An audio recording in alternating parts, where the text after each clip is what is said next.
Good evening, everyone. How is everyone today? Oh, sorry, too fast. Yeah, how is everyone today?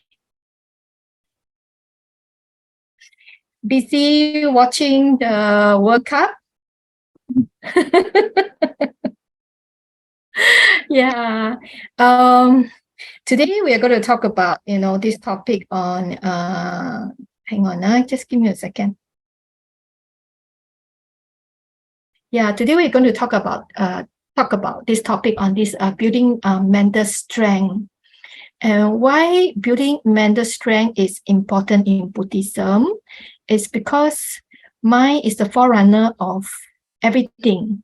And if our mental strength is strong and healthy, meaning that we have the ability to conquer whatever situations that happens in our life. And that's the reason why I thought of picking this topic, building mental strength, as our discussion today. And before we proceed, right, I thought just want to have a feedback from everyone.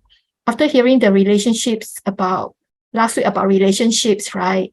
So are you more aware if you're independent or codependent, or you are independent? Did you put that applications in daily life to check upon yourself? That's good. That's good. Yeah, I see someone some nodding their heads. So that's very, very good. So, just listening to the Dharma is not enough. Apart from listening to Dharma, must try to apply what you have learned into your daily life, to think about it, to work on it. And that's how Dharma can become part of you. So let's continue with our building mental strength. Today, how we go to structure this building mental strengths discussion will be, first I will talk about some reflection skills that will be important in as a foundation of how we can build mental strengths. And secondly, I will talk about some mental factors, wholesome and unwholesome mental factors that we need to be aware of. And the third part of the discussion will be about the applications from the reflection skills and the mental factors that we go to cover, and how we can apply in our life too, so that we can build our mental strengths. So about reflections, reflection is a very common term in life. I think it's a very common term. What do you understand about reflections in terms relates to Buddhism? In relations to Buddhism, reflections in relations to Buddhism, and why is this skill applicable in Buddhist practice? If you want, you can put on the chat.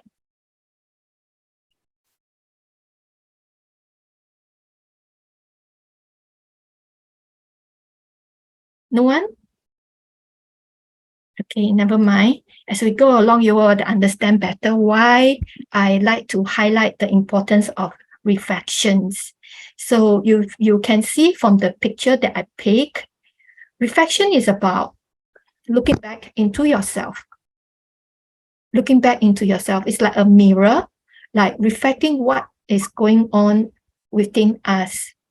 And that is what I meant by Buddhist reflections.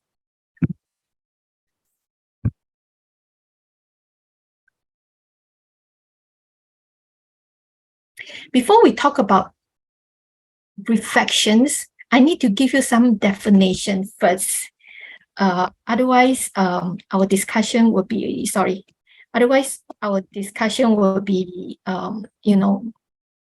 that our discussion can be on the same page. So when we talk about mental health, because today's our topic is about mental strength, in order to talk about the strength, we need to talk about mental health. So to see that whether your mental is healthy or unhealthy. So what is this thing called mental health? Mental health, loosely speaking, we were thinking about mental health, we will normally relate to mental illnesses, depressions, anxiety, ADHD, bipolar, all kind of mental illnesses. But actually, when we talk about mental health, it actually just talk about, what is my overall emotions? What is my overall psychological functioning? And what is my overall social well-being at this point in time? So it actually affects like how we think, how we feel, and how we act. That is what we meant by mental health. So from here, you can know that, mental health is not just about our thinking. It's not just our psychological or like, neuro where people already have mental health issue. Mental health actually is just about our daily life. How is your emotions regulations? How is your thinking? How is your social well-being? As in like, are you most of the time alone, doesn't want to socialize? Or are you a person that can actually be with anyone and in any situations? A person who have good mental health, they are actually very, very flexible, and they can be with anyone, anytime, anywhere. Yeah, this is what I meant by a good mental health. So with these definitions, let's work on the few exercise coming out. First, reflections. How do you fare this week? Most of the time, we don't think. We just function day after day, day after day, day after day. So now we take a step back to reflect upon how do I fare this week, Monday to Friday, or from last Friday that I spoke to you until today. How do you fare? I don't want to talk about emotions. So like I use weather as expressions of your emotional state, your mental health states. Yeah, you may want to put on the chat, like after, give you 2 minutes to reflect upon your week.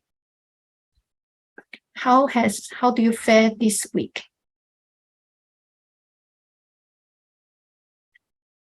This is Dharma, okay? Not prepared. So if you want, you can participate, and yeah, at least you know that yes, very good. So you have some reflections here. Yeah. So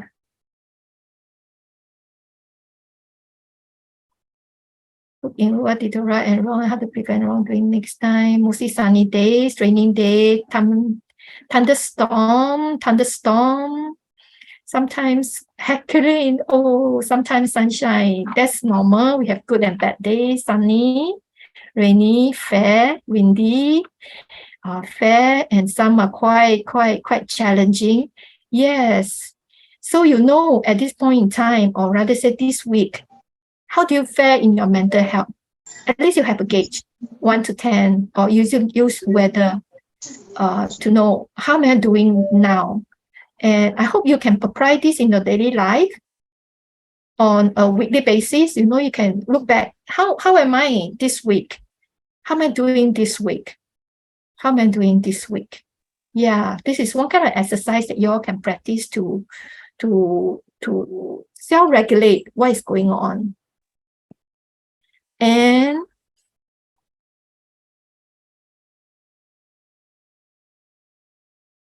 apart from this week, now we trace back because closing to the year end. How about this month? How about this quarter? And how about this year? What kind of watercolor you have add on to your mental health? Do you add a lot of black or gray? Or do you add a lot of more cheerful color like yellow, pink, blue, green? What do you add on to your mental health? Yeah. And I mean, this is very private. I don't expect you all to like share with me how have you fared in terms of mental health in this year or in this month or in this quarter? I'm sure it consists of ups and downs. There will be times where there are good period, and there are times there may be challenging period. And that's normal and that's okay. This is part and parcel of life. Yeah. But important thing is we know what is going on. We know what is going on. Yes. So why we do the exercise earlier on about these reflections? I illustrate using these slides. As you can see, for most people, we are the one on the extreme left. That means we are our thinking, we are our emotion, as in, let's say if I'm angry with this person, why he make me so angry? You know, why we always bring about situations, we bring about people. And that is where what I meant that we are in ourselves, the first picture. Just now, our exercise that we did, I asked you, how is your week? How has been your month? How has been your year? We are in the middle of this slide, in this picture, meaning that we temporarily actually detach ourselves from our thinking and look back into ourselves. What is going on in this person? What is going on in this person? And as you practice these skills, reflection skill, more and more, congratulations, meaning that your mindfulness have picked up, meaning your awareness has picked up, and your mental strength have improved. And gradually you move to the third picture, the third drawing of this picture towards the right hand side.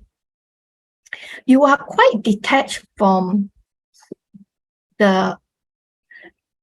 we are quite detached from yourself, as in like you can be in yourself, as in you think and think and think and think, but sometimes you can actually be detached from your thinking. Wait a minute, what am I thinking? Wait a minute, why am I so angry? Wait a minute, what is my emotion right now?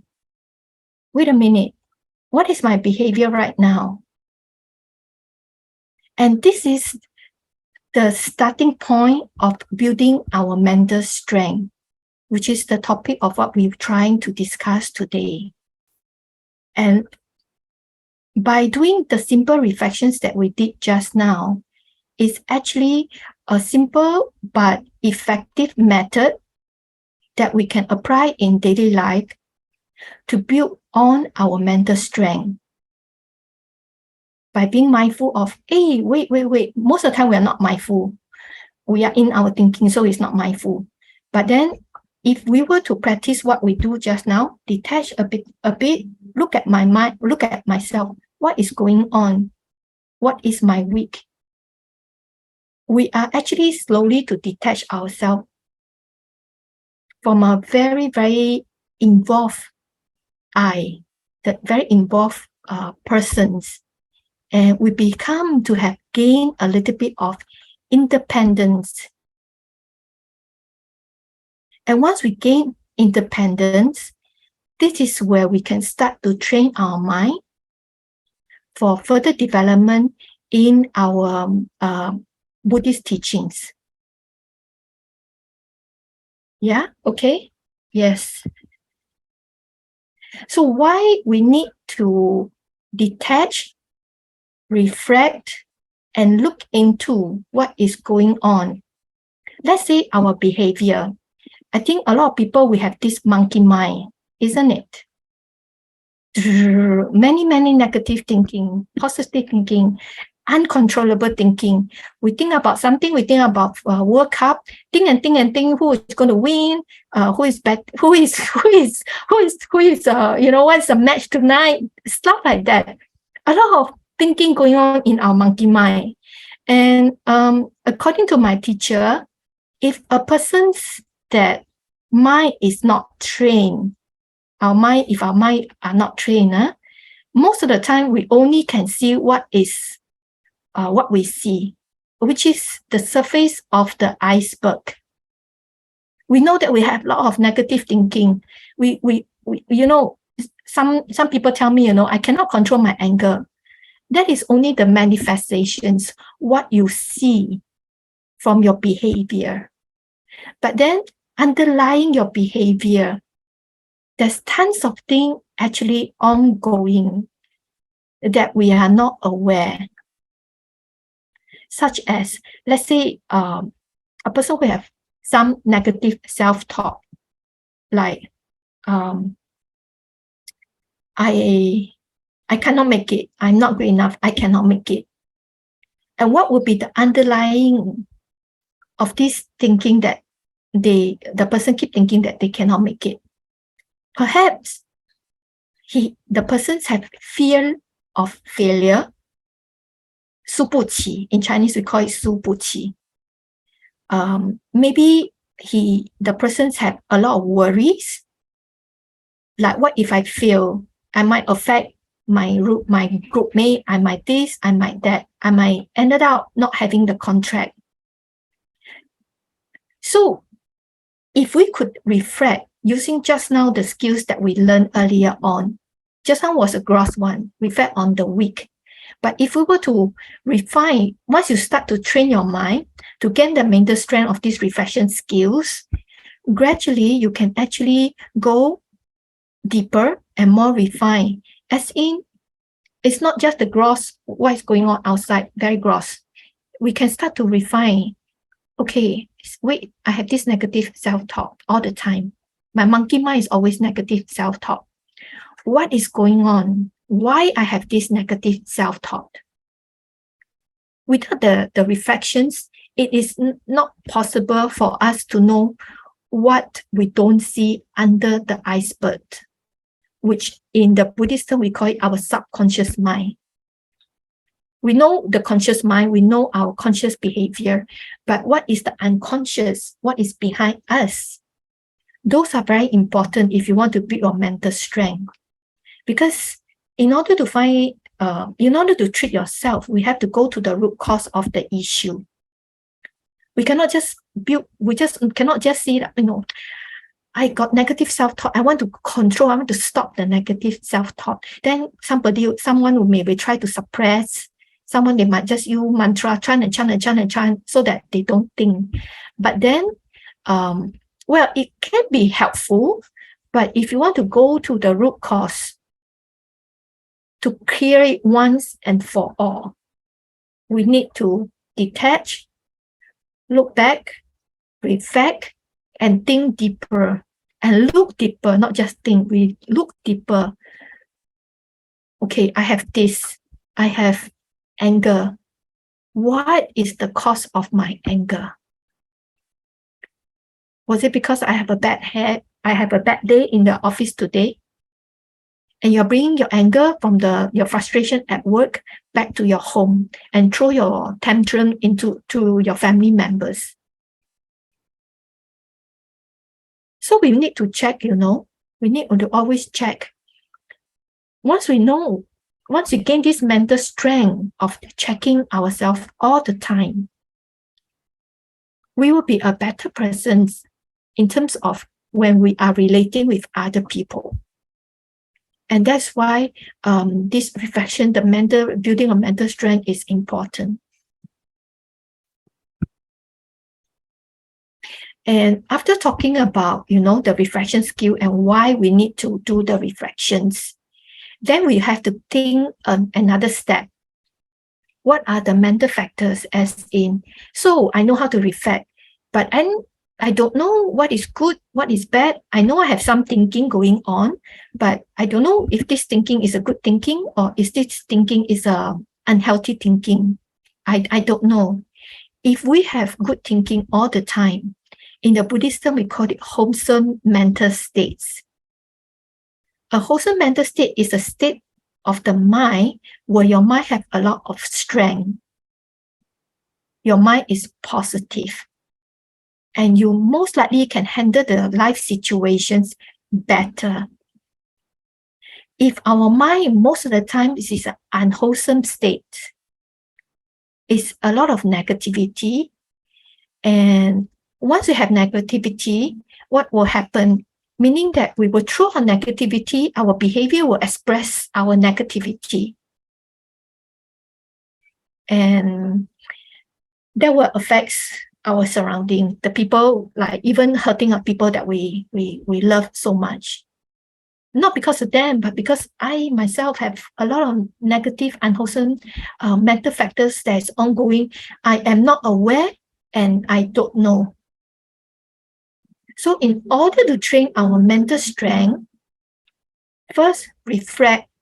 Then after reflections, you know you have thinking. Then now we talk about what is your thinking all about? Is it positive or is it negative?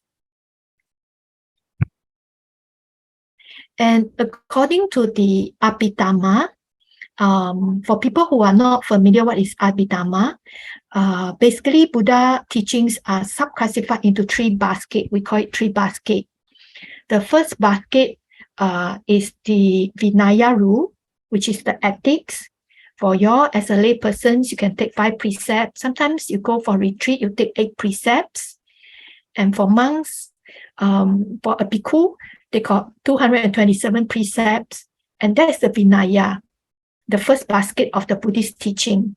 The second basket, we call it the Sutta. Sutta. The Sutta consists of like Dhammapada, long discourse of the Buddha, short discourse of the Buddha, Samyutta Nikaya, stuff like that, Jakarta Tales. It's the teachings that the Buddha has spoke. Thus have I heard. All the teachings are in that basket. And the third basket is the basket we call Abhidhamma. And Abhidhamma is a more deeper teachings of the Buddhist of the Buddha, where he talk more on about our mind and our mental states and consciousness. So I actually extract from that part of the teaching and illustrate on these slides. All these factors are beautiful mental factors, meaning that if their mind most of the time is in these qualities, have this quality, just now you reflect, right? You know already, right? You pause, you check, wait, what kind of mind I have now? Then you can sub-classify again. Do I have faith? Faith, over here, we are talking about faith to the triple gems. Do I have faith in cause and effect? Do I have faith in karma?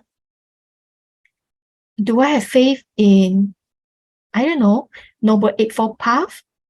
Do I have faith in Four Noble Truths, all the teachings of the Buddha? Do I have faith in that?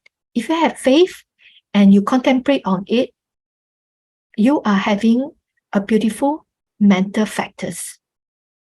The second one is mindfulness. Mindfulness, one of my teacher, Pao Xiado, he always emphasized mindfulness is like salt in all the cooking. Mindfulness is like salt in cooking. Every dish, you cannot go without a salt. So if you want to practice the Buddha Dhamma, you cannot go without mindfulness. This is so important. So please, today we're not talking about mindfulness, but please, I hope as part of your Dharma practice, please try to learn mindfulness, be it circular mindfulness or the 4 foundation of mindfulness, and please apply it into your daily life because it is so important. It is like salt. You cannot live without it. You cannot live without it. The third is shame. Shame over here is like, if you do something wrong, you feel shameful. Let's say that, for some reason, I need to tell a white lie, even though it's for good reason. But then I feel shameful that I know, okay, it's not that wholesome. It's not that wholesome mental state. I know. Yeah, I know. And I feel like I need to seek confession because I know that I did something wrong. Fourth, fear of wrong. Meaning, like, before we do anything, in life, we always have choice. Before we make any decisions, we have a choice. Good, bad, right, wrong, what you want to do. So, like, if you have fear of wrong, most of the time when you make a decision, because you have fear of doing wrong, you would chances are you will make the decisions that you know that is according to the teachings that you won't do wrong.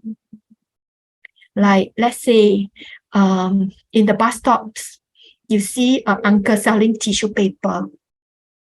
So at that time in time, sometimes it's like, yeah, should I give $2 to buy 3 packets of tissues? If I have the stingy mind, then it's like, no lah, I save my $2 to buy a packet of noodle. I save my $2 to buy pao cha. That means you do not have fear of wrong. You know that, not being generous is not so well, it's not that wrong, but it's still, according to Buddha teaching, you can be better by practicing generosity. And if you fear wrong, most of the chances are, you'll pick up that you will pull out that $2 from your pocket and give to the tissue paper uncle, rather than keep that $2 and eventually buy a cup of bubble tea, and it will affect your health because bubble tea has so much sugar. Yeah. No greed. I'm sure most of y'all would know. No greed as in like, we have desire. It's okay, Greed over here, greed is a quality of the mind that, how to say, non-greed. Greed is like you want something so badly, you want to hold on to it. Non-greed is like 有就有，没有就没有。If my karma have it, it's okay. I enjoy it. That's because it's the effect of the good karma that I do in the past. But then if I don't have it, no need to go and keep on forcing to want to try to find it, and that is part of greed. And if you are aware, then my chances, please, pull back a little bit. Then when we talk about the number 6, the non-hatred, hatred is not about just you see cockroaches, you hate the cockroaches, piak. We are also not talking about not just only about you see something that you don't like, or you don't like this person and start scolding that person, or you badmouth the person in front of another person. That is a manifestation of anger. When Buddha talk about the beautiful mind state of non-hatred, when we talk about hatred here, we can be so fine to the extent of, let's say, sometimes we have this feeling a bit of buisong, a bit of buisong, be it the environment or be it the people. And that itself has the quality of hatred in a very subtle way. And that's what we meant by hatred here. Neutrality of the mind. Neutrality is, in Chinese, we call it 平常心. 平常心.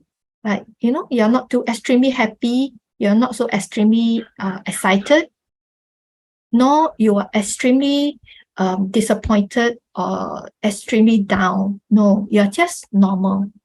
Like perhaps I would describe it like a normal sunshine day, not cloudy, and it's not like this afternoon, like what almost like to me it feels like 36 degrees. It's not the extreme, but it's quite normal. It's quite normal. Tranquility is a very important state of mind.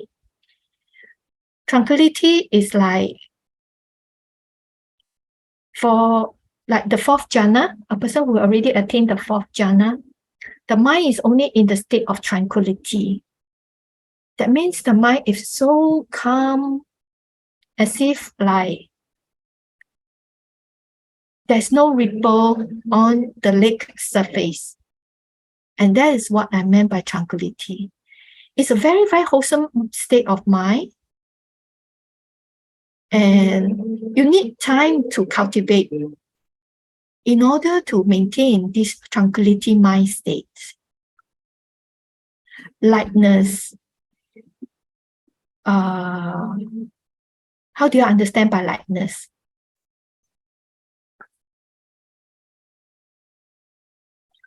Is your mind heavy all the time where there's so many things going on? Or is your mind light, as in like, I'm okay, I'm just with the environment, with the people that I am now, and I'm not carry on a big burden of worries. I don't carry a big burden of what have happened in the past. That's what I meant by lightness here. The mind is light. Yeah, do not have a lot of things crowding our mind and make it very, very messy. Yeah. Mobility is, that means it's flexible. Loosely translate, it is flexible. As in, the mind is, it can be shaped easily. It can be shaped easily. This is very important if you are trying to, learn from a teacher. A person who the mind is, person where the mind is, is flexible. Teachers would like students to have a mind that is flexible. Why? When they ask them to do something, they don't stick to their own way of habits, but they can easily accept and change.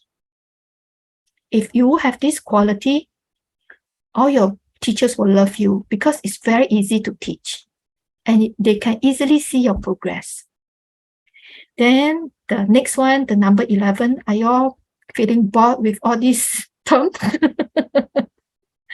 Okay, number 11 is about workable. Your mind is very workable. Not so rigid and tight, very easily workable, flexible and workable. A, you want your mind to do A, can do A. You want your mind to do B, can do B. If a mind is not workable, you know that you need to listen to the Dharma talk. But your desire will want you to go to the WhatsApp and check on your messages. That means your mind is not workable. They don't listen to you, but you are being controlled by your mind, by your desire. That's not a workable mind. Yeah, okay. Then the next one is proficiency. When we talk about proficiency here, we are referring to a mind that is very skillful. That means you have a lot of skills in terms of knowledge and experience. Take for example, proficiency mind in the Dharma term will be somebody who have know quite a bit of Dharma, have read a lot of Dharma, attend a lot of Dharma course, who know the Dharma. Not just that, he has the experience, as in perhaps the person may have went for meditation practice. They already start to see their mind. They start to see their mind. If the mind is most of the time in this wholesome state of mind or unwholesome state of mind. Once you start to know yourself, that means you have the proficiency of your mind. You start to gain proficiency in the Dharma way. Then the last one is that means a morality, correct behavior or thinking, which means like righteousness. The last one is righteousness. So like 正义, like, you keep a precepts. All these are wholesome mind state. All these are wholesome mind states. Then occasional meaning that, universal meaning that if your mind is in the positive mind states, right? The universal mental factors most of the time are there. When we talk about occasional, meaning that even your wholesome mind state, your mind is positive, the occasional may or may not be there. You might need to put in a little bit of effort to make the occasional wholesome mind states also there. So what are the occasional wholesome mind states? Right speech.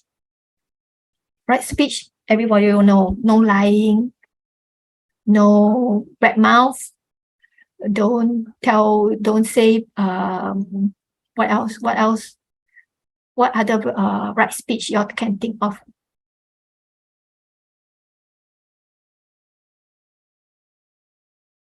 Bad mouth, don't lie, I don't know.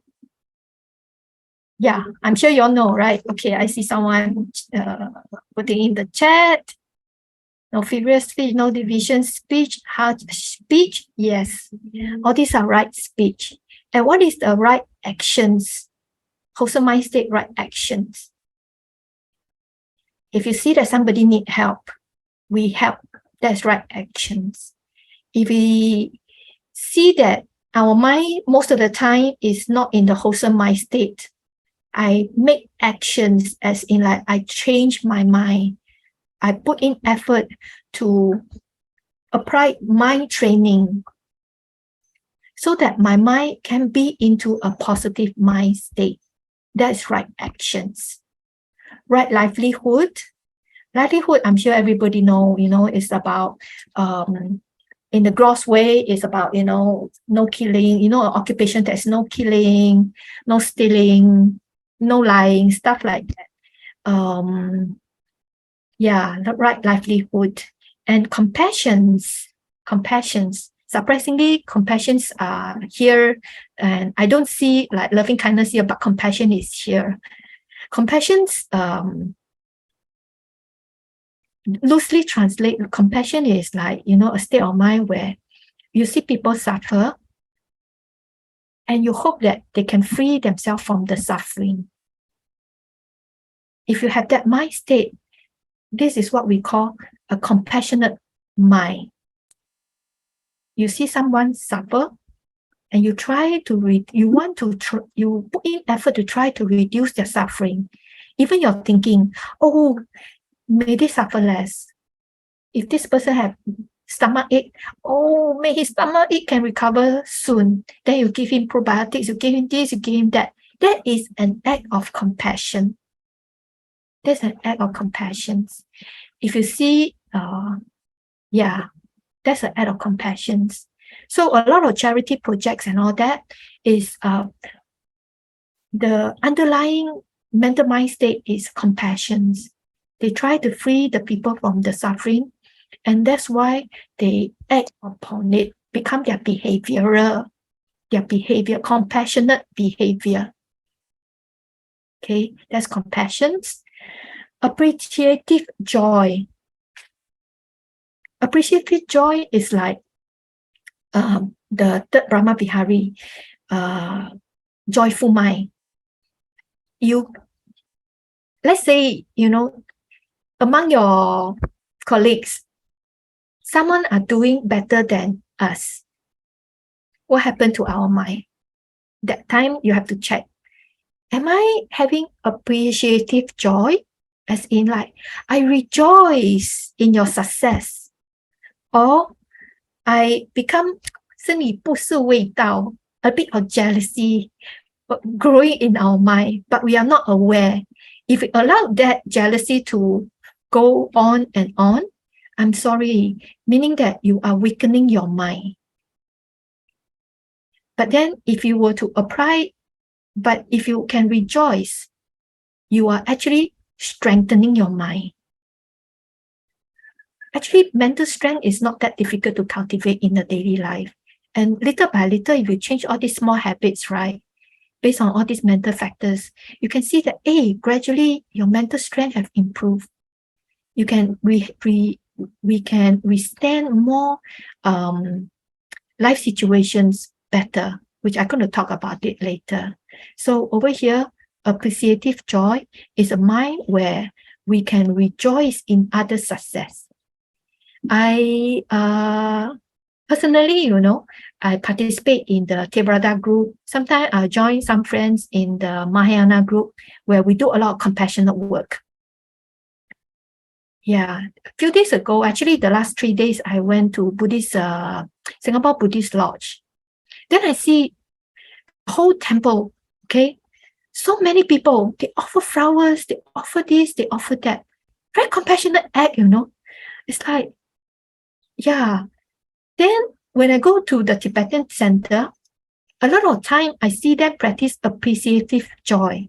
As in, I do something, then the Sishong around the temple, they will, Ani, they call me Ani. Ani is a term called nuns in Tibetan.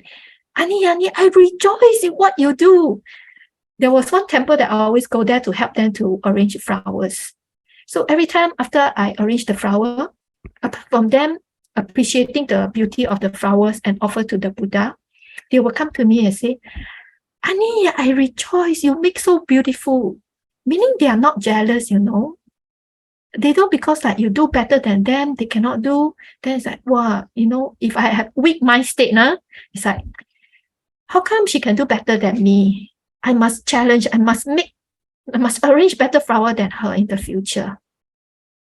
That's a weak mind state, a lousy mind state. But then she applied, they have been practicing this appreciative joy so they can rejoice. Ani, you make so beautiful. I really, really happy for you. And I feel so happy that, the whole Dharma hall become very presentable.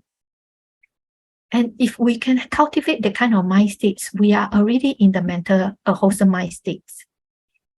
So let's say anywhere, at work, in the temple, at home, if you can see somebody have doing a good job, please, not just knowing inside your heart, you can actually express it out with appreciative joy. Well done. People will appreciate your kind words. And that is also building other people's mental strength. And the last one of these beautiful mental factors, over here we call it the wisdom faculty. Wisdom faculty is the faculty where you know what is right, what is wrong. On a very gross, very loose level. Then the wisdom faculty, later on we're talking about, you are aware what is the ignorance in you. You know what kind of Dharma to apply. That is all wisdoms. Then we also talk about anicca, dukkha, anatta. Things are impermanent, things are suffering, things are non-self. These are all under the category of wisdom faculty. So if a person's, most of the time, if their mind is in the contemplative mode, just now we're reflective, right? Part 1, reflective. Part 2, contemplative.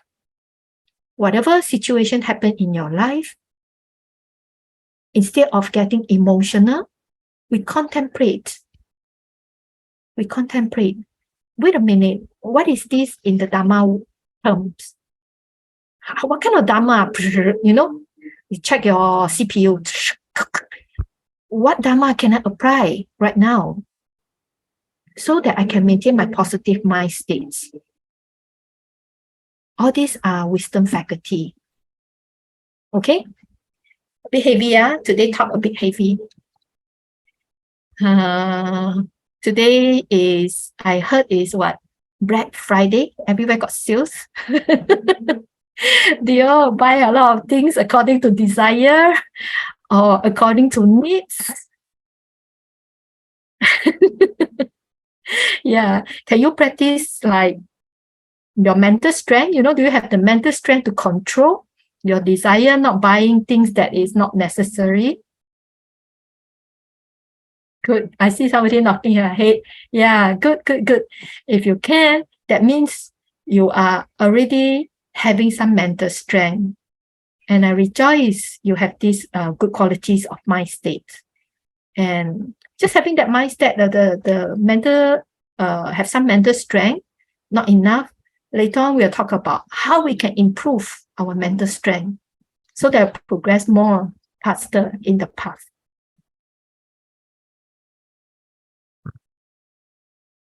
Okay. And now we talk about the unwholesome mental factors. Okay. You all may want to put in the chat. Do you think most of the time you are in the wholesome mental factors or unwholesome mental factors?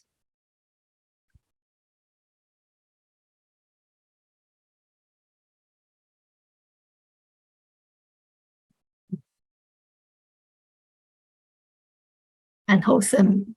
Half wholesome, half unwholesome.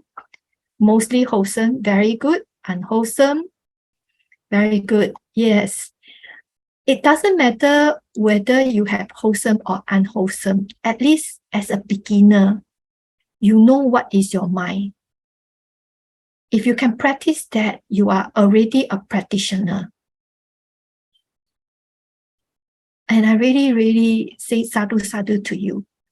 Even to know whether your mind right now is a wholesome mind state or an unwholesome mind state, you are already way above a lot of people in the world. A lot of people, they are just into their mind. They don't know what they are. And they react upon it. And that's why they have so much suffering and mental problems. But then if a person is like you, who already start to know, most of the time in unwholesome mind state, at least you know. And that is already mindfulness and awareness. You are already practicing. It's just that some of us, maybe we are reborn from Dewa Ram. So people from Dewa Ram, their mind are purer.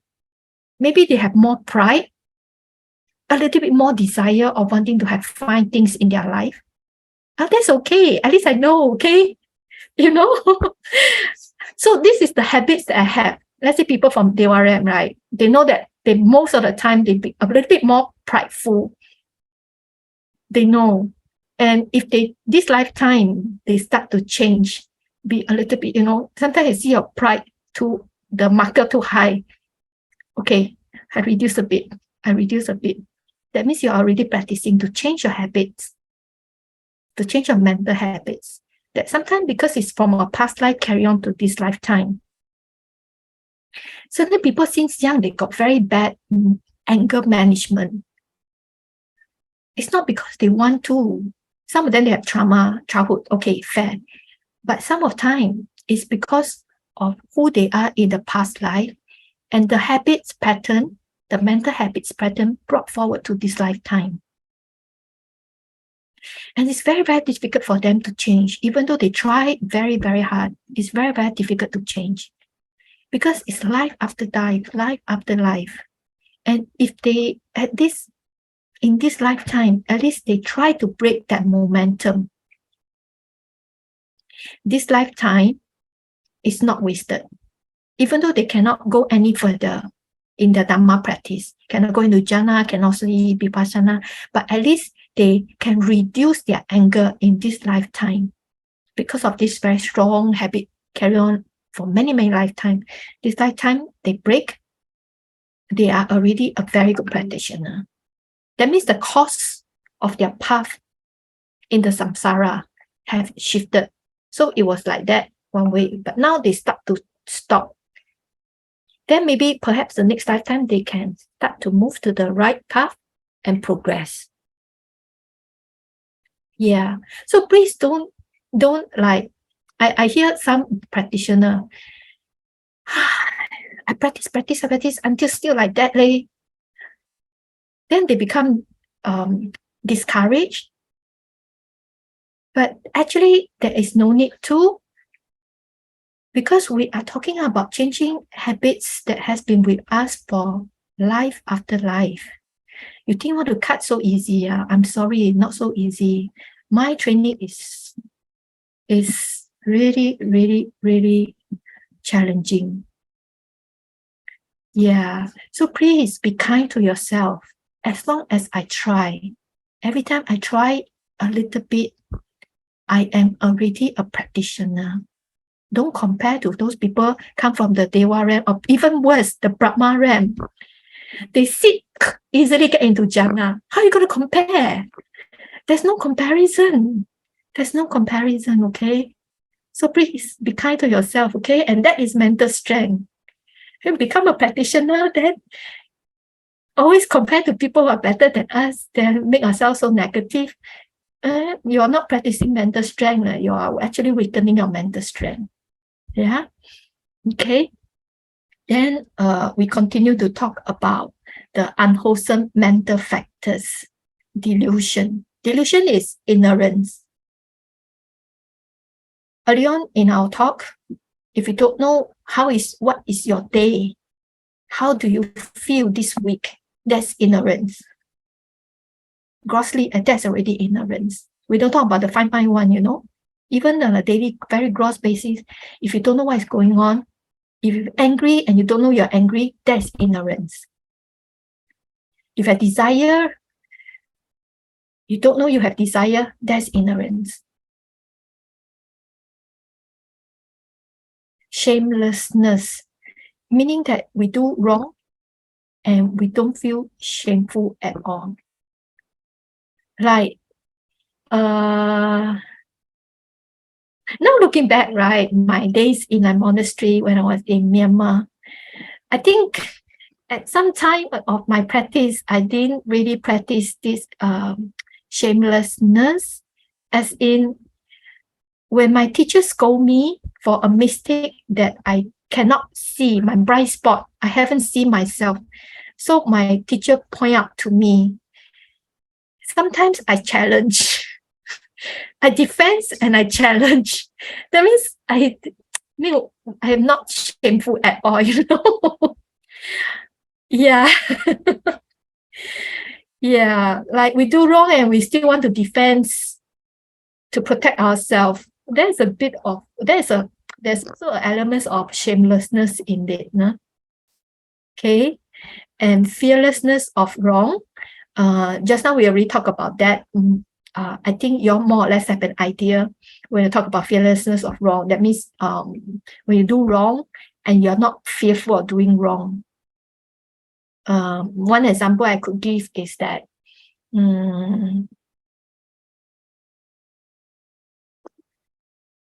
let's say a person have eczema. A person have eczema and they know that eating seafood is no good for eczema. But because they cannot control their desire, their taste bud is more important. They still keep on eating seafood, eating prawns, eating squid. In a way, it's fearlessness of wrong, They don't care what is the consequences of the eczema. They just want to satisfy their taste bud first. So this is a very gross fearlessness of wrong.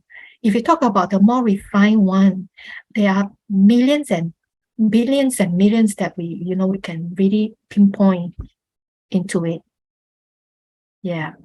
And restlessness. I think restlessness is the favorite unwholesome mental mind state of all the city dwellers. So what is this restlessness? Nothing to do, pick up the handphone. The mind cannot rest at all, must always engage in something. That is the definition of restlessness. Yeah.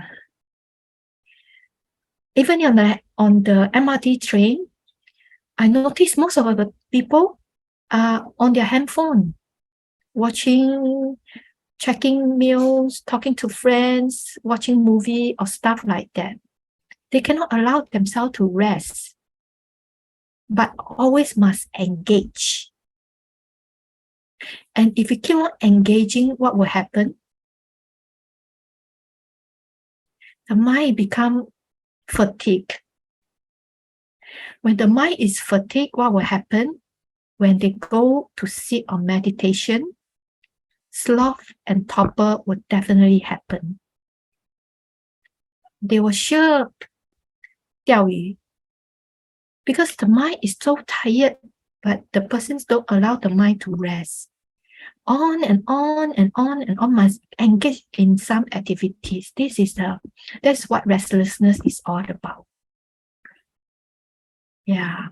So please, if you know that you have this restlessness mental states, like watch YouTube for 5 hours, stuff like that, try to cut down a little bit.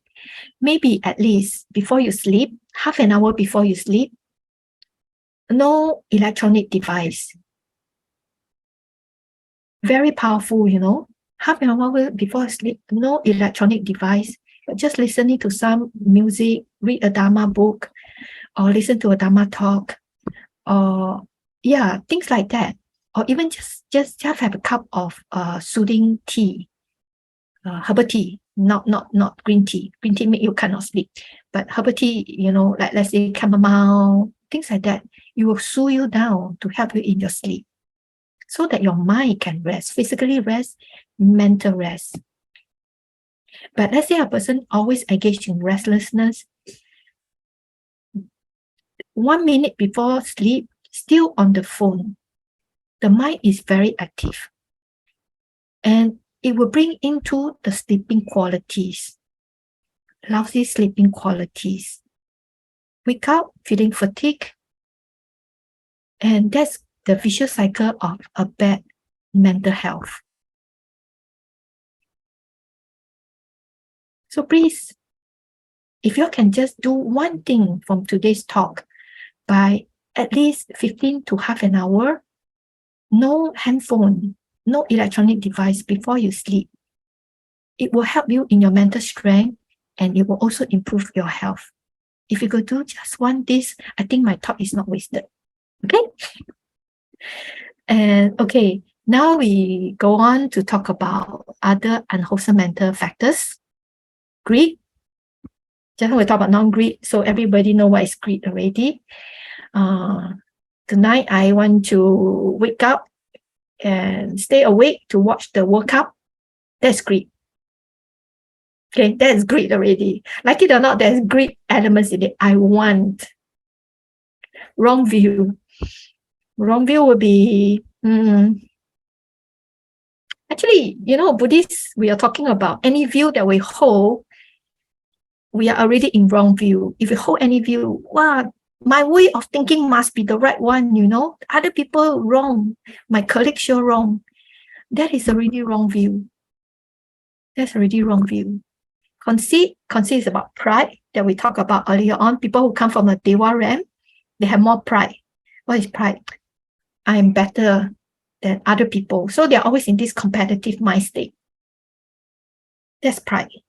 Competitiveness normally got to deal with a little bit of pride. The person want to be, we are the most supreme. We don't allow people to be better than us. Hatred, just now we mentioned a little bit of buisong, a little bit of irritations, that already have the elements of hatred. Envy, I'm sure you know, jealous, envy, people better than me, people have a Louis Vuitton bag I don't have, I envy. That is already unwholesome mind state, and that will weaken your mind if we always compare. Then as number 6 is extreme greed. Greed, you watch, I want to watch World Cup today. That one is okay, not so bad. Extreme greed is, I love this person. Even the person get married, already a married man, I still want it. No matter what, I got to break the family. I don't care, but I just want this man. I love this man. I want this man. That is really a bit too extreme. That's extreme greed. And this is definitely unwholesome mind state. No matter how much you love the person, okay, unwholesome mind state will bring you suffering eventually. Yeah. Worries. I think female, especially mommy, they like to worry a lot. Worry for their children, worry this, worry they cannot pass the PSLE, worry this, worry that, worry if they have eaten their meal. You are making yourself, you are weakening your mental strength if you keep on worrying about all these Chinese yuan. They are independent, they already grow out. Give them the autonomy to be independent. You give birth to them, but they themselves have to take care of themselves. They have to train to take care of themselves, to be independent. So reduce that unnecessary worry. It weakens your mind, really. Sloth is laziness, like couch potato, like sloth. Maybe, I don't know, you need to do an assignment, you don't want to do, you gotta watch YouTube. That's sloth. Topper, inactivity, a state of physical and mental inactivity. Just nua down there, just restless, let the mind float. No strength at all. Just let the mind float here and there. That's very, very bad, Yeah, that's what we call topple. The mind have no strength. And doubt is always 对吗？是不是这样子？ Even sitting in meditation, am I doing right? Am I doing wrong? Is it like this? Wait a minute, the book say this, but why am I feeling this way? Why am I having this experience? Having doubts. You want to cultivate jhana, wholesome mind state, then you always have all this doubt. That means your jhana, your mind is not pure already, You watch one breath, then you have 10 doubts. So you got one good mental state, you watch your breath, then you got 10 unwholesome mind state, having doubts. Then, I come back to my breath again. Like that, long time, then we can enter jhana, okay? Long time. It'll take a long time. Just do, We reflect, but you don't always in doubt, If you doubt, check with your teachers, check with your peers, so that you can clarify your doubts and you don't bring about your doubts in all the sittings that you are engaging in. Yeah, so this is the unwholesome mind state. So until now, we cover first reflections, step,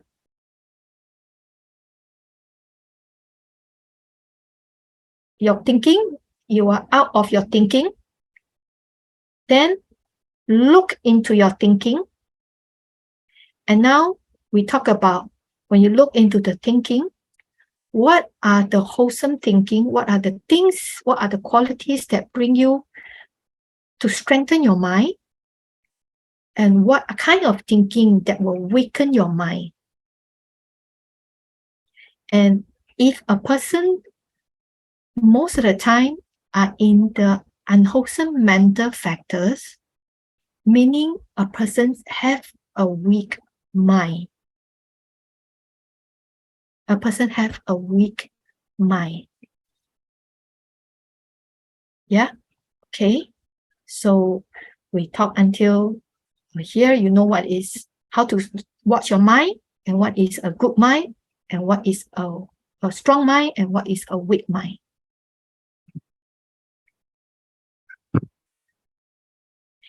Then we talk about application. We know already then how to apply what we have just learned.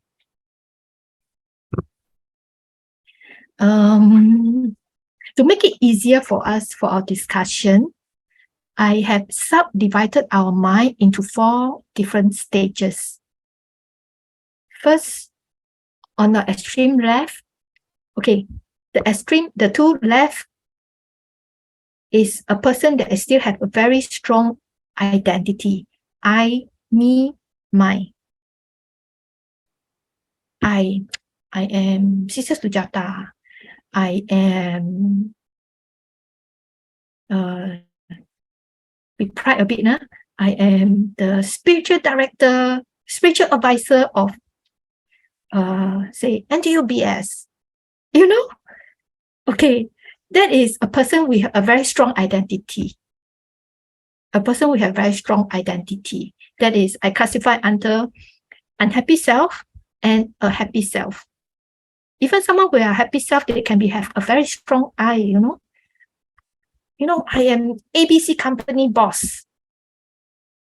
This is my kids. My kids are so bright. 哇，我的孩子是医生 you know. These are something like, I have my identity are still very strong. Then on the right, I classify practice to non-self and awaken. That means a person already in the paths of practice, and their the sense of I has started to reduce. And the last one, the awaken, is somebody that already enlightened. Like either they are become a stream entry. People already, we call it a saint. But that's not the topic of discussion today. Today, we mainly talk about unhappy self, happy self, and practice to non-self. How can we strengthen our mind if we are still in this category? So it's like just now, a person who already start to aware, and they know that most of the time they are in the unwholesome mind state. Maybe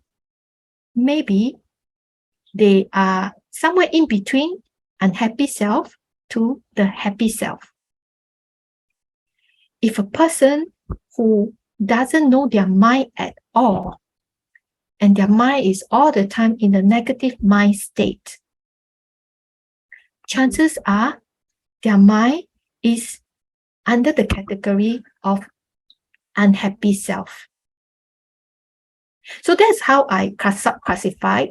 And I hope you can be very honest to yourself. Just now I asked you to check what is my mental state today, this week, this quarter, this year. So you check. Wait, Sally asked me to check. What kind of mental state do I have for the past 3 months? Am I in my happy self, or am I in the unhappy self? Because in different category, how we can approach the problems to strengthen our mind, we need different medicines. So a person's, let's say, cancer, I don't know, I'm not a doctor, but it's like, a cancer medicine. And let's say if I have stroke or I have high blood pressure, the kind of medicines that we need is very different. So when we practice Dharma, it's the same. Loosely, we call it Dharma. So loosely in the medical term, we call it medicine. But then what kind of medicines to use? What kind of treatment strategy we need to use? It would depend on what kind of illnesses we have in the physical form. So even for the mental state, what kind of mental state I have right now? Unhappy self, happy self, or I'm already a practitioner? What you need to apply, as in the Dharma medicine, will be quite different. So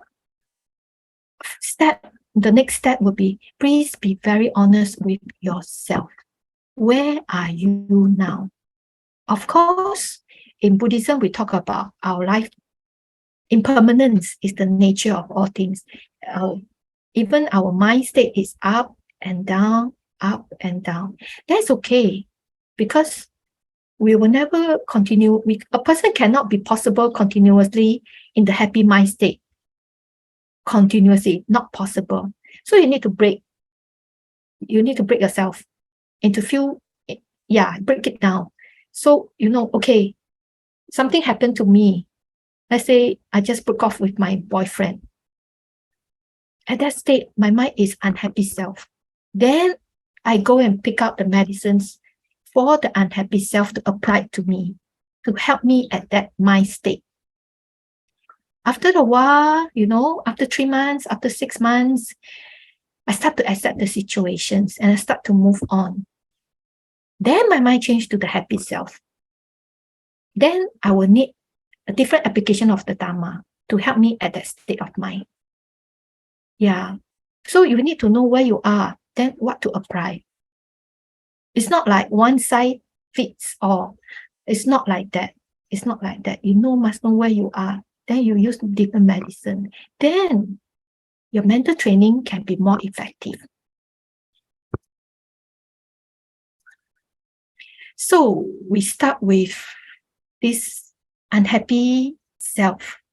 So unhappy self will be someone who is frequently feeling sadness, anger, fear, worry, anxiety. Then their behavior patterns will be their emotions. They cannot control their emotions well. Their emotions regulations are very poor. Meaning, when they are sad or when they are angry, they will just blow out. They will just blow out. They cannot control. That means the mind state is already quite bad. Yeah, it's really in the unhappy self, quite bad. And even worse, some people who some of them even have like mental block or mental frog. People who have COVID-19, they told me some of them, they cannot think like how they think in the past. A bit of mental block of frog. Yeah, a person who has the mind is always in the unhealthy self, the very weak mind state. They also feel that way. Their mind is very confused. They cannot make decisions. Very difficult for them to make decisions. They always must depend on other people. The codependence we talked about last week. Yeah, that kind of mind state is this unhealthy mind state. Some of them even have delusions, like, sometimes the people tell me they see this, they see that. During meditation, they see, Buddha coming down, sometimes it's not because they got good concentration, okay, because they got delusions. They start to imagine things. They are not in meditations. They are in delusion, deep delusion. Yeah, so when people describe to you, they see this, check, okay, whether their mind is really so sharp and pure and can see more things than in the three-dimensional world, or they are in the delusional mind state that they start to imagine things. So there are many types of unhappy mind state. It is not possible for us to go through everything. So I picked anxiety as our case study today. Yeah, as our anxiety, we just talk about anxiety. So when we talk about anxiety, I think most of us has anxiety.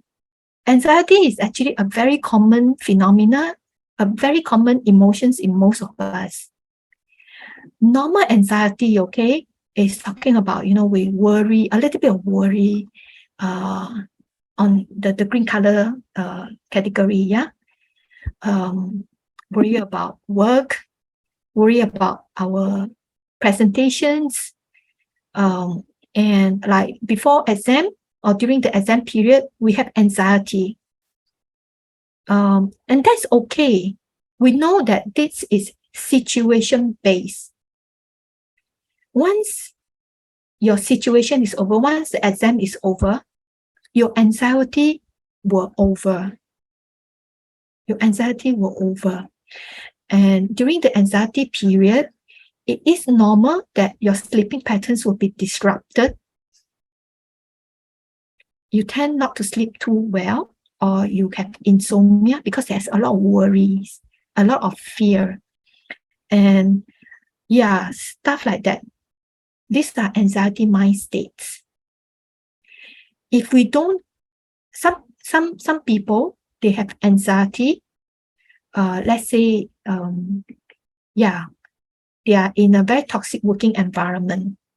They have a boss that always scold. They have a boss that is always demanding, a very demanding boss. So every day they are in the state of anxiety when they enter into the office. It's not temporarily, it's a long-term thing.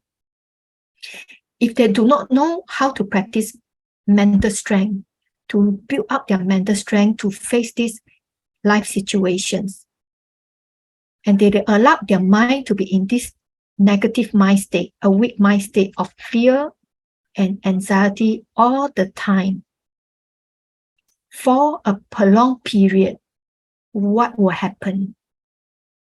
Eventually, it becomes an illnesses. And when it becomes illnesses, we will term this called anxiety disorder.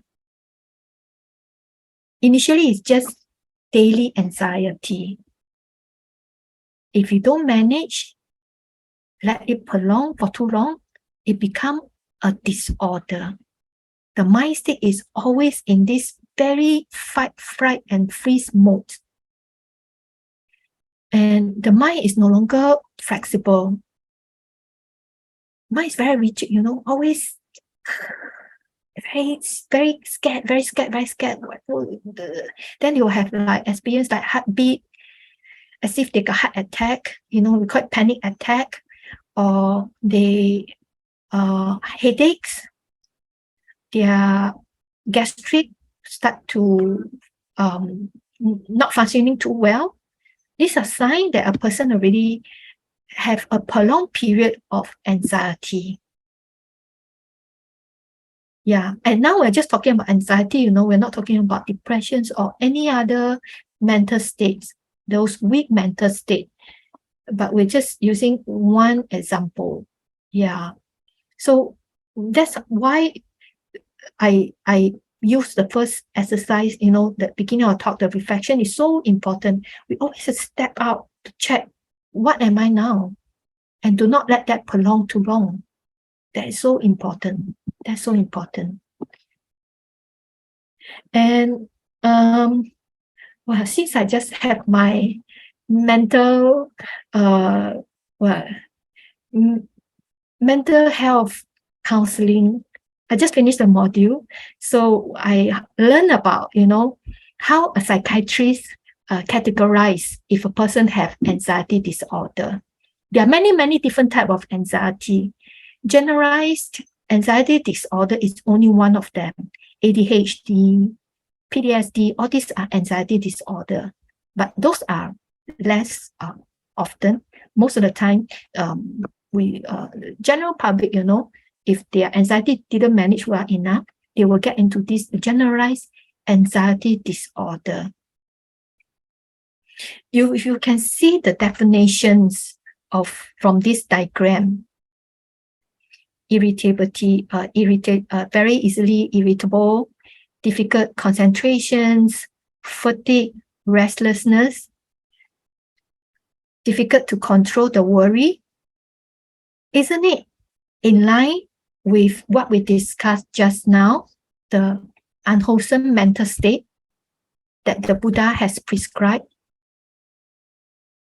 That means the person, most of the time, 99%, if a person has anxiety, generalized anxiety disorder, most of the time, if they don't seek treatment, their mind is in this negative mind state. If they don't do any intervention, like taking medications, or perhaps seek psychologists or counselors help, or they don't practice any self-help, or they don't even talk to friends and people about this issue, they might continue on in this negative mind state for a long period of time, as long as that they have these symptoms. And what we classify this kind of mind is a mind that is weak. They cannot control, very weak. They're always in this negativity. That's what I meant by weak mind. They're always in this negativity. Yeah. So what to do? How to do? Before we go to what to do, how to do, is about sometimes we need to sub-classify our mind. First, life situation. A breakup is a life situation. Somebody passed, somebody that's very close to me died. Is a life situation. I feel my project is a life situation. A divorce is a life situation. We cannot stop life situation. Good life situation happens, bad life situation happens. That is the nature of life. But then what we can do, the next one, life situation, then normally we have life situations, naturally we'll try to cope. Human nature, where anything happens, we try to cope. For a person who has weak mind, the coping strategy, I call this negative coping strategies. Meaning, let's say, I just break out. This is a life situation I cannot control. So what happened next? If we don't know, there's this thing called coping strategy. And if our mind is in a weak state of mind, in the unwholesome state that we stated earlier on, we discussed earlier on, chances are they will adopt negative coping skills to deal with their life situation. So this is this life situation and how we cope this life situation. The coping strategies that we deal with the life situation, that is something that we can control. That is something that we can work on. And once we work on this, from a negative coping strategy to a positive coping strategy, if we can do that, meaning we have strengthened our mental health. We strengthen our mind.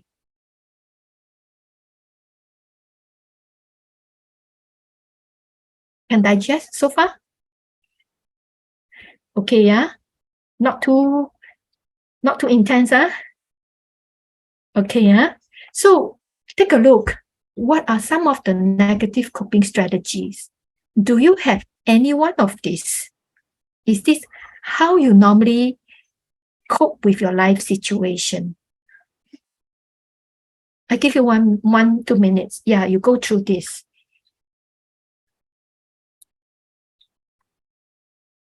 Actually, there are a lot more, but this is just some list that,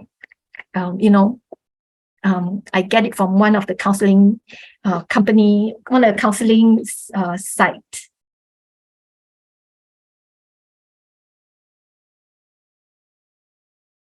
Someone may start to eat a lot.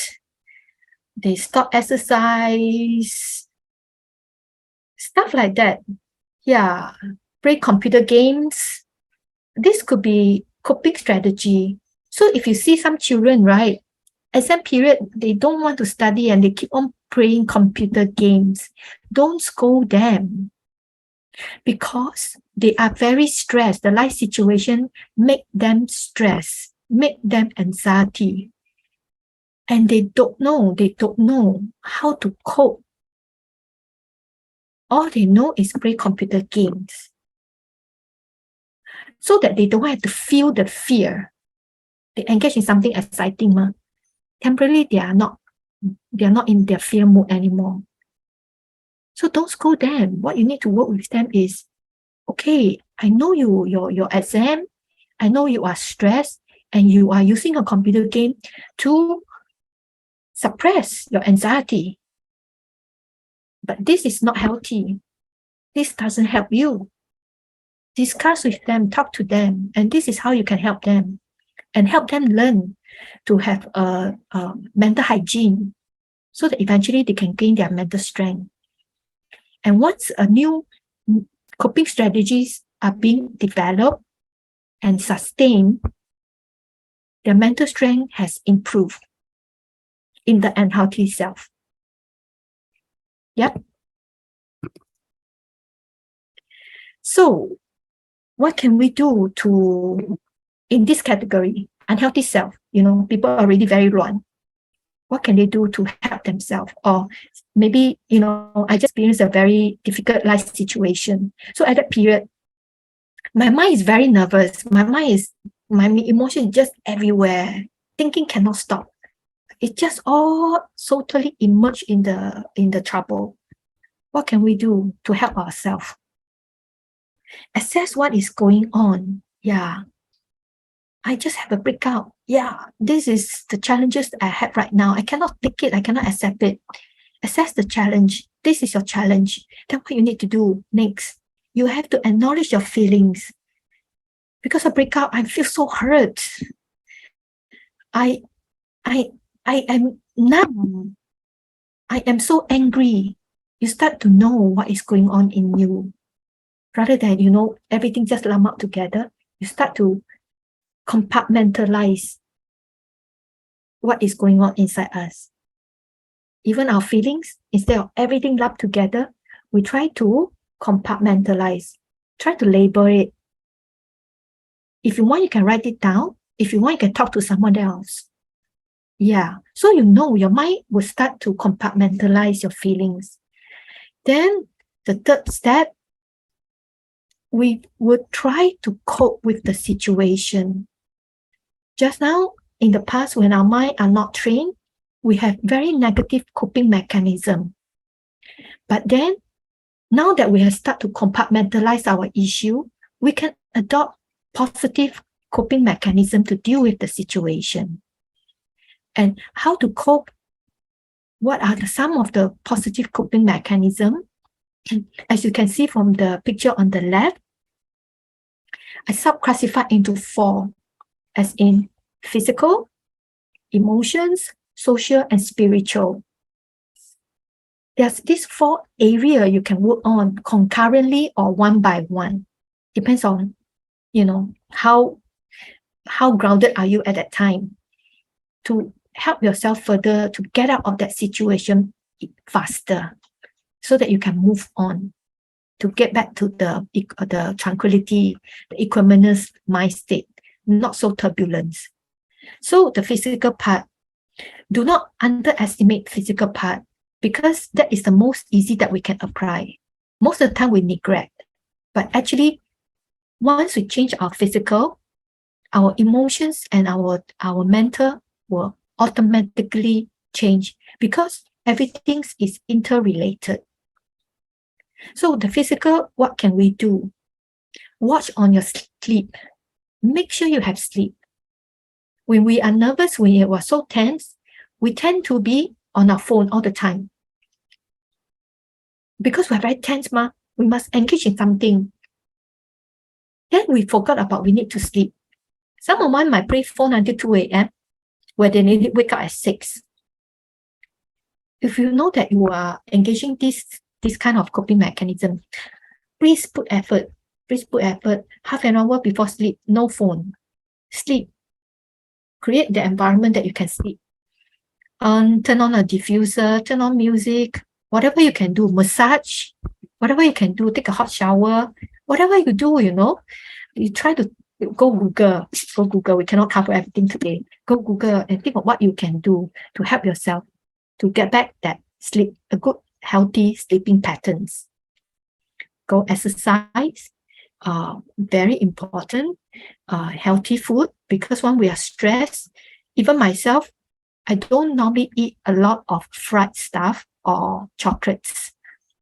But then every time when I have assignment to submit, I start to eat a lot of fried stuff. Instead of going to eat my normal Yong Tau Hu soup, I will start to look for McDonald's French fries. And I start to eat chocolates. Then I know, once I have these behavior patterns, I know I'm stressed. That's how you know yourself. That's how you start to pick up, oops, I'm stressed. I really start to have all these behavior patterns. Yeah. So if you want to train your mind to gain mental strength, you need to pick up all these small little things in your life. Break the habits. That's mental strength. Break the habits. You know that you have all this, break. Doing yoga, go exercise, go to the gym, anything you like. Sweat it out. Go under the sun. All these are important. Emotional. Compassion, forgiveness, not so easy. Never mind. At least I try to work on my emotions by labeling down my emotions. These are the least we can do. Yeah. Only that, then we can slowly work on the more detailed, the final one, like, forgiveness, compassion, logic, Yeah. Then social. When we are tense, when you're stressed or we have big life situation, as an introvert person who are already an introvert personality, what do? They will hide themselves. They draw boundaries from other people. They hide themselves, close them, hide inside their room. I call it hide inside the closet. That is not going to be helpful to them. Because from my counseling experience is that actually life situation, if we were to talk it out, is easier to manage. You can talk to your friends, you can talk to anyone that you trust. Yeah, ask for help. Do not be shy, ask for help because it's intense, you don't want this negativity to keep on what they call 发酵, what how to call in English, I don't know. Yeah, you don't want it to let it ferment, you need to do something about it. How we want to do about it, everybody have different coping method. Go for something that you are comfortable. Yeah, no need to force. Then spiritual, chanting, meditations, even deep breathing, even go to walk in the park with nature, even drawing. It's helpful. It's really helpful. It distracts our mind temporarily to something that is neutral. We don't expect positivity at this point. Huh? When the mind is too negative, cannot expect suddenly overnight you become positive. Not possible. At least you try to go back to neutral, already a milestone. Then next will be take small step towards what you want to avoid. Let's say my heart is very pain. So I engage in many things so that I don't feel my pain. That's my coping strategy. That's not going to be helpful. After you do you do your emotion regulations, you do your physical regulations, you talk to people, you are more at ease, then you might want to work slowly, talk to yourself. Start to say hello to your feet, to the pain. Don't sweep under the carpet anymore. Start to make friends with the pain. Say hi to the pain. Treat your pain as if like it's part of you. Once you self-love in this way, this one is loving kindness. When we self-love in this way, no matter how painful we are inside, gradually the intensity will reduce. This is one of the best way we can do to help ourselves out, to build on our mental strength. And do not be over ambitious. Do one step at a time. If you're so intense, you cannot do anything else. If eating French fry helps you, okay, eat French fry. I know this is my coping strategy, but today I eat big packet French fry. Tomorrow I try medium size. The next day I try small size. One step at a time. Be kind to yourself. Be kind to yourself. This is how we can cope when we are, very unhealthy. Then we talk about the unhealthy, yeah? Agak-agak, you know what to do already, right? Then when those unhealthy situation is over, then you back to normal life.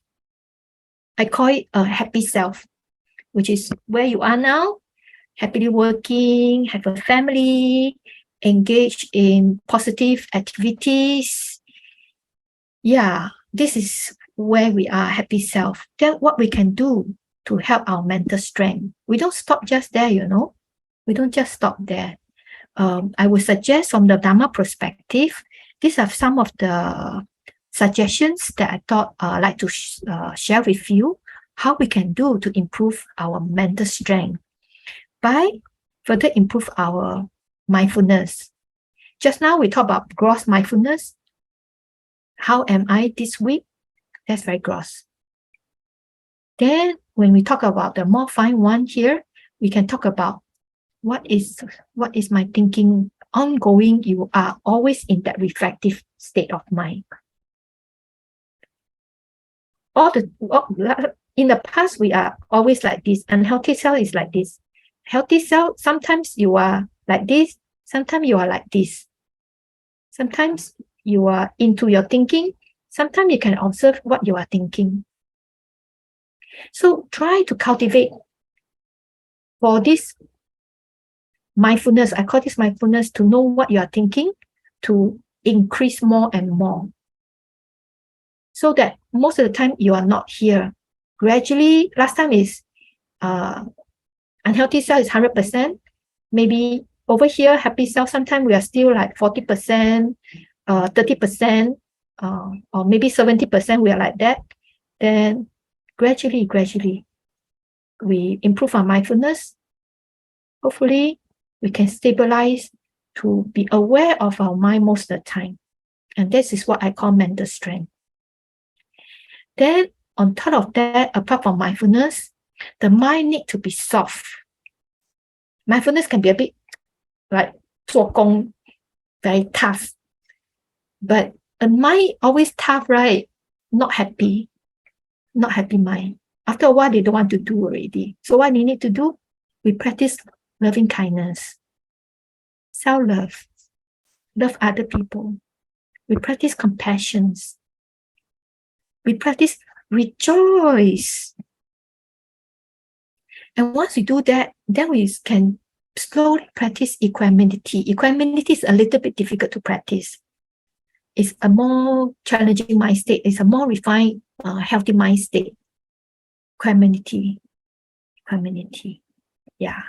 If you want, we can talk about equanimity later during the question and answer, if we have time. Yeah. Then, Dharma study, keep your precepts.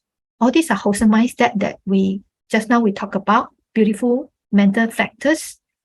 Community service. This is to increase your merits. And in the Dharma term, I call it 广结善缘. That means you make karmic connection with as many people as possible in a positive way. This will not going to help you only this lifetime, but also your future lifetime.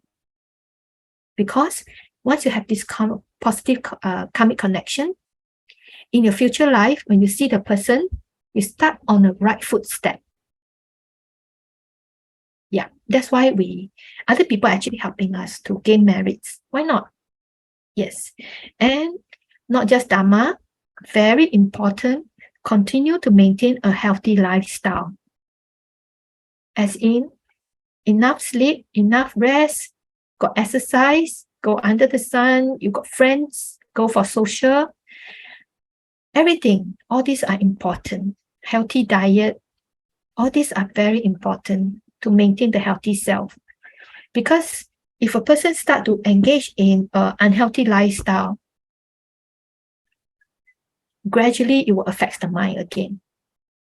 So it's interrelated, We cannot just focus on our mind and neglect about all the healthy lifestyle that is so important for our physical and mental health.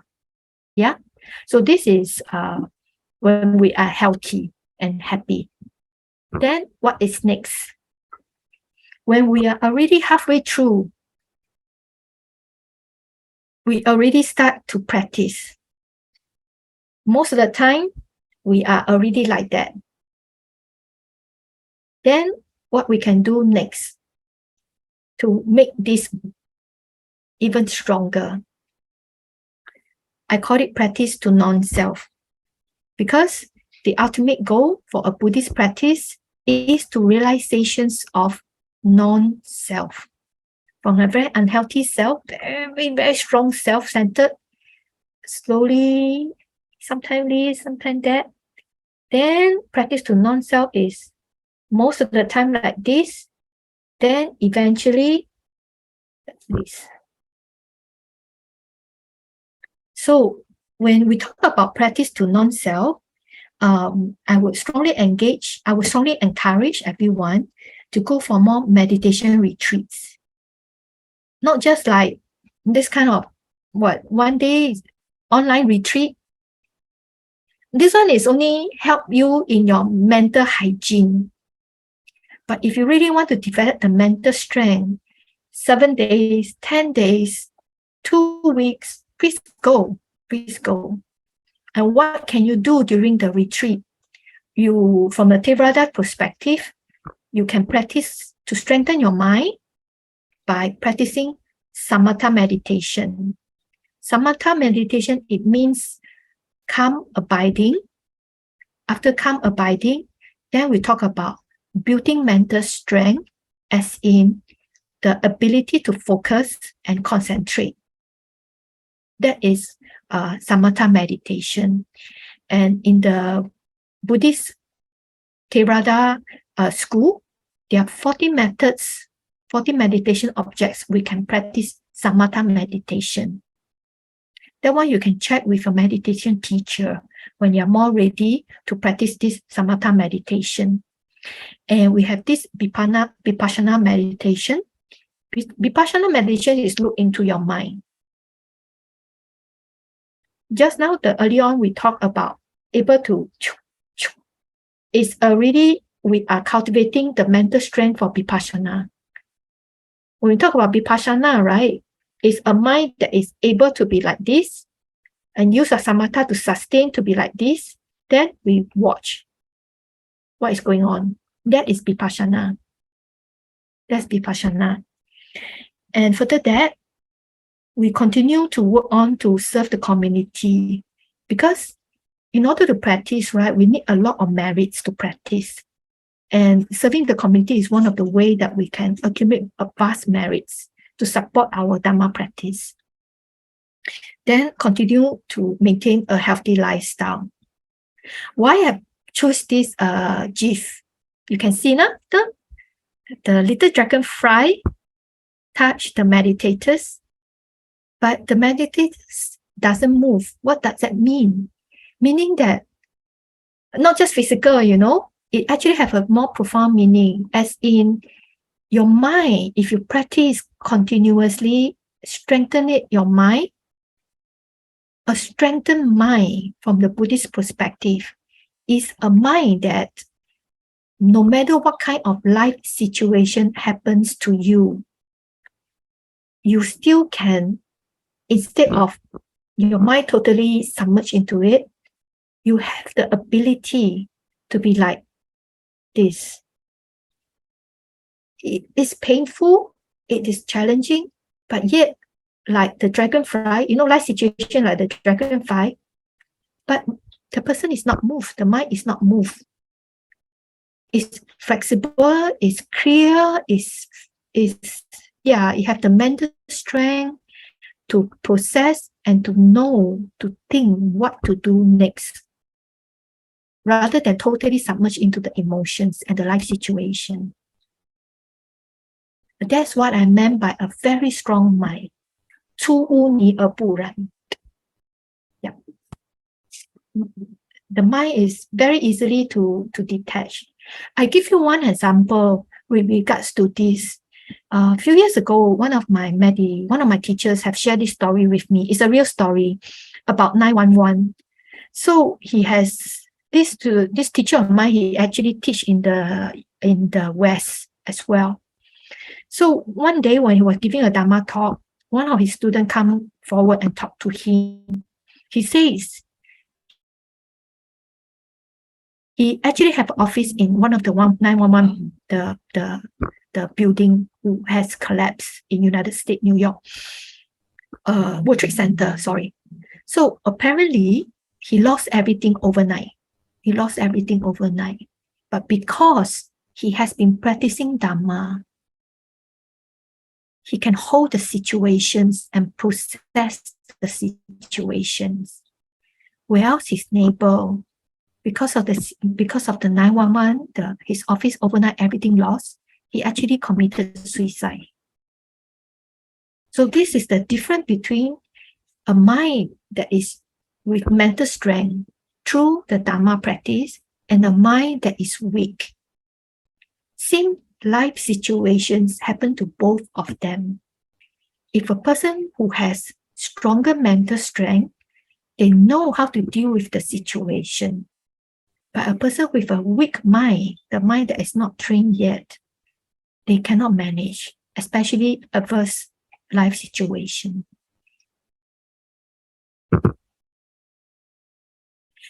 How much time we have? 27. Oops, we have no time to watch this video. But do you want to extend and watch? Okay, for those who want to leave, you all can leave. But for those who want to watch, it's a 7 minutes video. Yeah, I thought it was quite cool. Hang on, huh? Once upon a time, there lived a Zen master in a Buddhist monastery.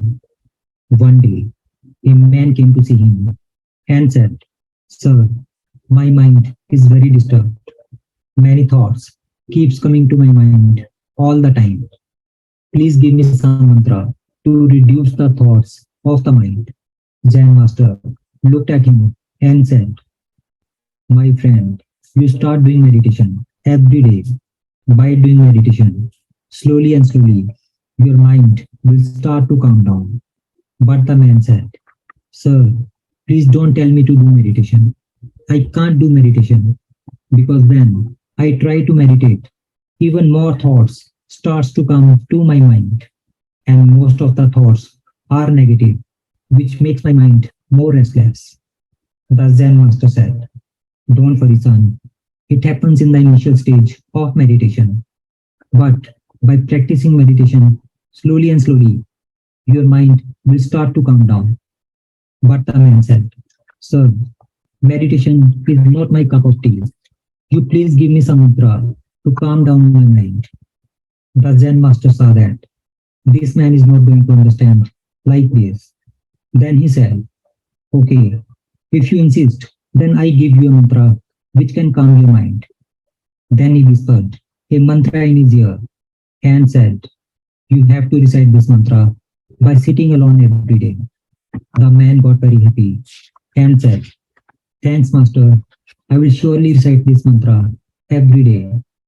As he was about to turn back to leave, the Zen master said, "But remember one thing, don't think of a monkey while reciting this mantra. Otherwise, mantra will become ineffective." The man said, "Sir, why would I think of a monkey? I have never thought of a monkey in my whole life. You don't worry about it." And he left from there. The man came back home happily and sat down to recite mantra. As he started chanting mantra, he remembered the words of the Zen master that don't think of a monkey when you recite this mantra. As he remembered the words of the master, pictures of monkey started to come to his mind. He started to try and ignore the thoughts of monkey. But the more he tried to ignore the monkeys, the more the monkeys started to come to his mind. And after some time, his mind was fully crowded with monkeys. The man thought, why Zen master gave me this instruction? If he knew that monkey was a trouble, then he should not have mentioned it. No other animal is coming to my mind, and monkeys are not living. The man got up. He took bath, changed to fresh clothes, and again sat alone in a room to chant mantra. As soon as he closed his eyes, monkeys were nudging him. They were all around him. Wherever he looked, he would see monkeys. By night, he even started seeing monkeys in the face of his family members. Man was going mad. The more he was trying to ignore monkeys, the more monkeys were coming to his mind. By morning, he was almost mad. Next morning, he ran back to the Zen master and told him everything and said, Sir, what kind of mantra you have given me? Till yesterday, I had never thought about monkey, and now my mind is completely filled with thoughts of monkeys, and monkeys are not leaving me even for a second. Please help me and free my mind of these monkeys. Zen master said, Okay, just relax and stop reciting mantra. Don't do anything. The man sat down relaxed and stopped reciting mantra. He was surprised that now there was no thought of monkey. Everything went to normal. Then Zen master said, You see, my friend, I just wanted to tell you about the nature of our mind. Never try to fight with your mind. Just as the more you press the spring, the more it will jump. In the same way, the more you try to suppress your mind, the more it will become stronger. Be calm, start watching the thoughts of the mind, and you will find that your mind will gradually become calm automatically. And to watch your mind, you need to do meditation.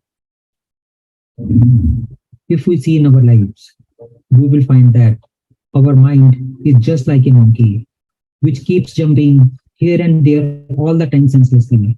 If you want to stop this monkey mind forcefully, then you won't be able to do this. Like, the more you try to press a spring, the more it will jump. Similarly, the more you try to stop the thoughts of your mind, the more those thoughts will come to your mind. Experts say that a human mind creates anything between 36,000 to 80,000 thoughts in a day.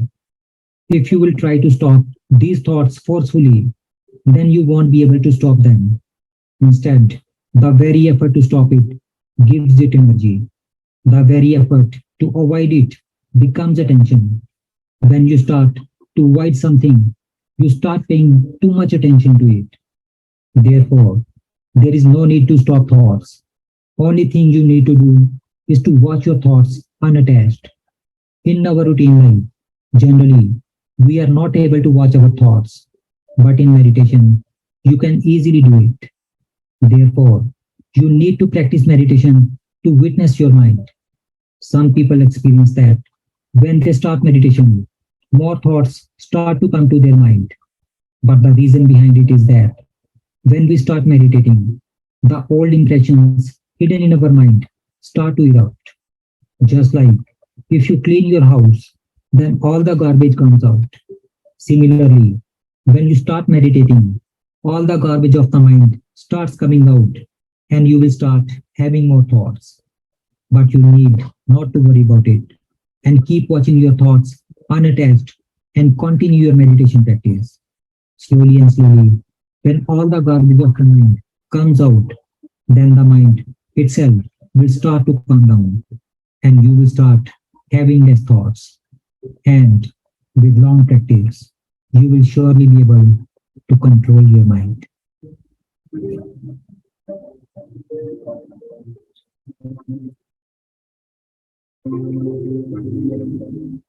Okay. So why I share this is to illustrate that watching our mind is so important. And whatever happens in our life situations, do not suppress, do not try to control, but try to know what is going on. Because only then, that is the way to build mental strength from the Buddhist perspective. Yeah. And I think I shared with you all last week that the whole process of this Sankara business of, our rubbish starts to come out. It might take 2 years, some might be longer. And during these periods, a lot of emotions, a lot of things that we don't experience regularly, it starts to surface. Sometimes suddenly, practice halfway, then suddenly it's like, why my anger become worse? My anger become more, erupt easily. It's because there's certain suppressions that we have accumulated all your life. It start to surface. If we can maintain that ability to detach and just watch, allow these things to surface and let go, let go, let go. That's the process of letting go. Once this process happens, you are actually building your mental strength. Your mind become less crowded because there's less rubbish inside. When the mind to become pure, and that's where you can slowly to cultivate your concentration practice. It is a process. There's no shortcut. There's no shortcut. Yeah. And to end, tonight, I thought to share these verses from the Dhammapala, verses 35. The mind is really very, very difficult to control, honestly. But if you want happiness, be it in your daily life or mundane life, happiness in mundane life, and happiness in your spiritual life and your future life, controlling your mind is one of very important skills that any practitioners need to pick it out. Because as you can see earlier on, that if we don't train our mind, most of the time we are in these unwholesome mind states. And unwholesome mind states will actually will always propel us to do unwholesome act. Meaning we are accumulating a lot of unwholesome karma. And once you have the cause, a lot of unwholesome karma, your effect, your future life, might be challenging. So that's why mind training is so important, so important in this Buddhist teaching. And it's like a jewel that we can practice and really can change our life course for the rest of our journey in our samsara. Okay, thank you very much for the time. And so sorry that I have exceeded a bit of like 20 minutes. Sorry, 10 minutes. I'm sorry. Any questions?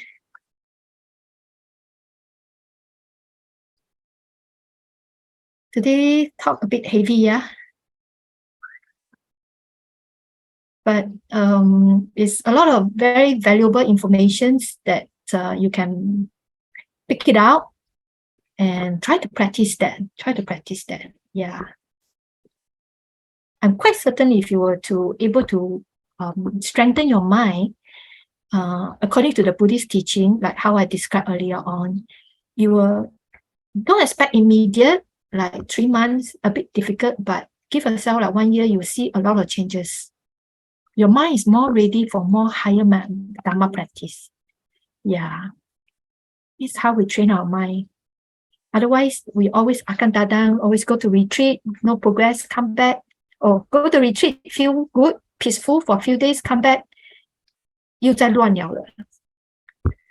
Yeah, but if you were to train this way, strengthen our mental strength on a daily basis, and after the while, even no need to go for meditation retreat, even sitting in Singapore after work, you know that your mind much more manageable. When you go for retreat, meaning you are strengthening it so that it will become even sharper when you come back from retreat. Yeah. Okay. Yes. Any question? You can put on the chat. You can just attention to me so that if you don't want to read anybody to read, you can just attention to me so no one know who send messages. Sally. Yeah. Maybe not more of a question, but like to say thank you. I think the part about the identifying where you are, and then like it's a bit like in medicine, you have to get the correct diagnosis before you can give the appropriate medicine. Yes. If you don't know what the problem is, and then you try to do something else, and then you realize, hey, how come I'm still so unhappy? Yeah, like sometimes I'm in unhappy self, and then you go for retreats, and then it's like a bit worse. Yeah, so it's like I think I'm very grateful to for this part about needing to identify where are you now and what exactly is your problem and what exactly do you need to do appropriately lah. Yeah, so Yes. I appreciate that very much. Thank you. Glad that it has you have some takeaway today. Thank you, Sally. And I rejoice. So I'm married. yes. Sadhu. I also rejoice in your rejoice. So we respect the marriage. Yeah. Yes. Anyone else? Any feedback? If we need to go for retreat to practice mindfulness, I would say it is good to go for many mindfulness training. There are secular mindfulness course, and I think even some Buddhist setup, they also have mindfulness course or retreat. Go and learn the techniques. But mindfulness practice is not just restrict to just the retreat period and you come back, you forget. It's not like that. Learn the technique, apply in your daily life. This is where you can see the changes. Because otherwise we are always like that. We cannot be like that. Our mind is always in our thinking, but we cannot be the observer of our thinking. Yeah. And being the observer is only the first step of the Buddhist path, you know. Eventually, when the mind is so stable, eventually this observer you have to drop. That's where you enter it, you're progressing to a higher state of non-self practice that we didn't talk about today. So today what we talk about is really the beginners. Here, slowly here, maintain here. If you can do that, it's already very, very, very good.